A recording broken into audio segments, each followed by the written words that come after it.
புகழ்பெற்ற பின்னணி பாடகி ஆஷா போஸ்லே உடல்நலக்குறைவு காரணமா நேற்றிரவு மருத்துவமனையில் அனுமதிக்கப்பட்டிருந்தாங்க. இந்நிலையில் தான் சற்று முன் உயிரிழந்திருக்காங்க. அவங்களுக்கு வயது 92. அவங்களுடைய இறுதி சடங்கு திங்கட்கிழமை மும்பை சிவாஜி பார்க்ல நடைபெறும்னு அவருடைய குடும்பத்தினர் தெரிவிச்சிருக்காங்க. பிரபல பின்னணி பாடகி ஆஷா போஸ்லே மாரடைப்பு மற்றும் நுரையீரல் பிரச்சனை காரணமா மும்பைல பீச் கேண்டி மருத்துவமனையில் நேற்றிரவு அனுமதிக்கப்பட்டாங்க. அவங்களுக்கு தீவிர சிகிச்சை பிரிவில் தொடர்ந்து சிகிச்சை அளிக்கப்பட்ட நிலையில தான் சற்று முன் சிகிச்சை பலனளிக்காம உயிரிழந்தாங்க. பாடகி ஆஷா போஸ்லே 1933 செப்டம்பர் 8 அன்னைக்கு இசைக்கலைஞரான பண்டிட் தீனாநாத் மங்கேஷ்கருக்கு மகளா பிறந்தாங்க. இவங்களுக்கு 9 வயசா இருக்கும் போதே அவங்களுடைய அப்பாவை பறி கொடுத்தாங்க. இதனால குடும்பத்தை காப்பாற்றுறதுக்காக அவங்களுடைய மூத்த சகோதரி லதா மங்கேஷ்கரும் திரைப்படங்களை பாட தொடங்கினாங்க. மஹேல் திரைப்படத்துல அவங்க பாடிய ஆயேஹா ஆனேவாலா பாடல் அவங்களுடைய புகழ உச்சி கொண்டு போனது. தன்னுடைய சகோதரி போலவே இசையின் மேல ஆர்வம் கொண்ட ஆஷா 1943ல மராத்திய பாடலை பாடி தன்னுடைய திரைப்பயணத்தை தொடங்கினாங்க. ஆஷாவுடைய மாயக்குரல் ஜாலத்துக்காக மயங்காதவங்களே இல்லைன்னு தான் சொல்லணும்.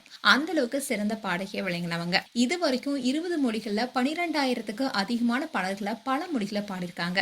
அதோட அவங்க கச்சேரி, கஜல், பாப், நாட்டுப்புறம் போன்ற பலவற்றிலுமே தன்னுடைய தனித்துவமான குரலால ரசிகளை கவர்ந்திருக்காங்க. அது மட்டும் இல்லாம பல விருதுகள் பெற்றதோட 2011ஆம் ஆண்டு கின்னஸ் உலக சாதனை அங்கீகாரத்தையும் பெற்றாங்க.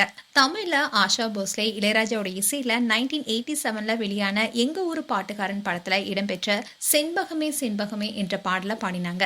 தமிழ் திரை இசை பயணத்துல இது ஒரு முக்கியமான மைல்கல்லாகவும், இதை தொடர்ந்து நீ பார்த்த பார்வைக்கு ஓர் நன்றி, ஓ பட்டர்ஃப்ளை, வளையோசை போன்ற பல ஹிட் பாடல்களை கொடுத்திருக்காங்க.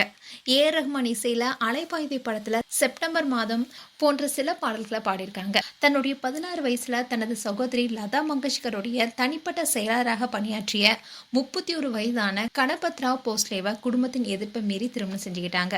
ஆனா காதல் திருமண வாழ்க்கையில மிகுந்த துன்புறுத்தலை சந்தித்த ஆஷா 3வது குழந்தைய சுமந்து கொண்டிருக்கும் போதே கணவர் விட்டு பிரிஞ்சிட்டாங்க. அதுக்கப்புறமா 1980ல இசையமைப்பாளர் ஆர்டி பர்மனை திருமணம் செஞ்சுக்கிட்டாங்க. காலத்தால் அழியாத பல பாடல்கள் மூலமா ஆஷா போஸ்லே இந்திய இசையில அழியாத தடம் பதிச்சிருக்காங்க.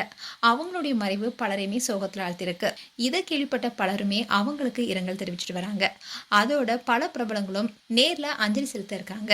மேலும் ஆஷா போஸ்லே குறித்து உங்களுடைய கருத்துக்களை கமெண்ட் செக்ஷன் சொல்லுங்க. இது போன்ற வீடியோஸை பார்க்க நியூஸ் தமிழ் கிளிட்ஸ் சப்ஸ்கிரைப் பண்ணுங்க. மறக்காம நோட்டிபிகேஷன் பட்டனை கிளிக் பண்ணுங்க.